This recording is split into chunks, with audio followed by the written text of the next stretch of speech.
फिजा धीअ परेशान न थी। अलाह जा किरोड़े एहसान आहिनि। घटि में घटि खाईअ में किरण खां बची त वियासीं न। अम्मा तव्हां मूंसां इहा पहिरीं छो ॻाल्हि न कई? तुंहिंजी हयातीअ ते ख़तरो हुयो फिजा, इन जे करे मूं तोखे कोन ॿुधायो। हिन अजाई ख़ौफ़ किथे खां किथां पहुचायो आहे अम्मा?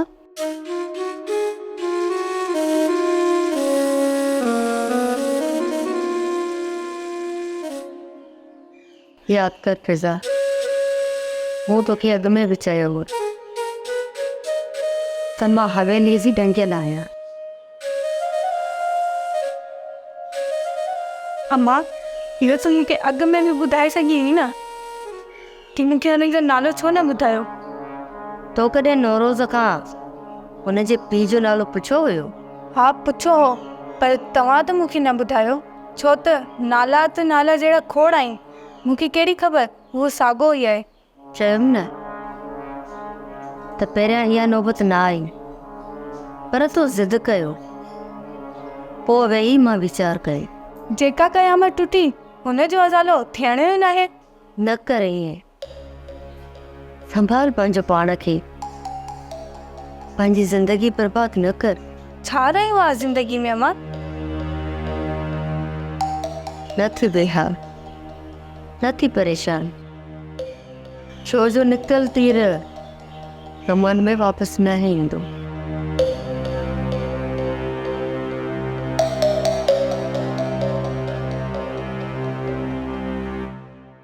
ये तो तमामु सुठी ॻाल्हि आहे।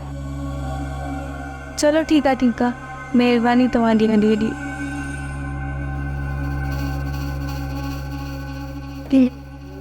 ॾिठई अम्मी, इहो अथई कानून जंहिंखां कोई बि मथां न आहे। शायदि अरेस्ट बि थी वियो। कल्ह राति हुन पंहिंजा सभु ॾोह बि मञी छॾिया। सुठो ई थियो, मां त खेसि पंहिंजी भेण जे करे बर्दाश्त कंदी हुयसि। पर आख़िर केतिरो बर्दाश्त कयूं आमी? हुनखे जॾहिं असांजी इज़त जो ख़्यालु न थियो त असीं हुननि जो ख़्यालु छो करियूं आहे?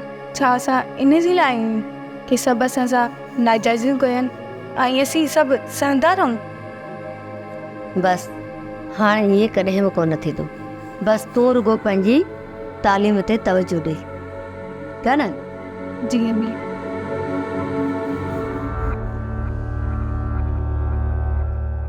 No, sana, of course, he needs a yeah.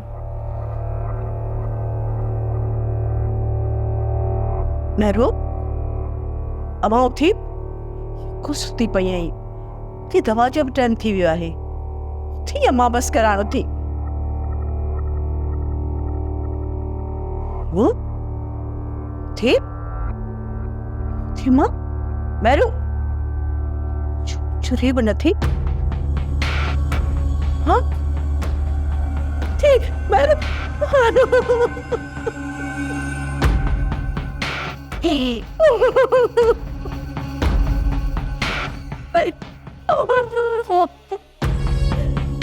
छाचो मासी खैर था है? इसे प्रति अरे बोले प्रति मैरू माँ डॉक्टर के तो बिस हाँ बाप आज तो डॉक्टर की जरूरत था चाहो मासी मासी ये क्यों हो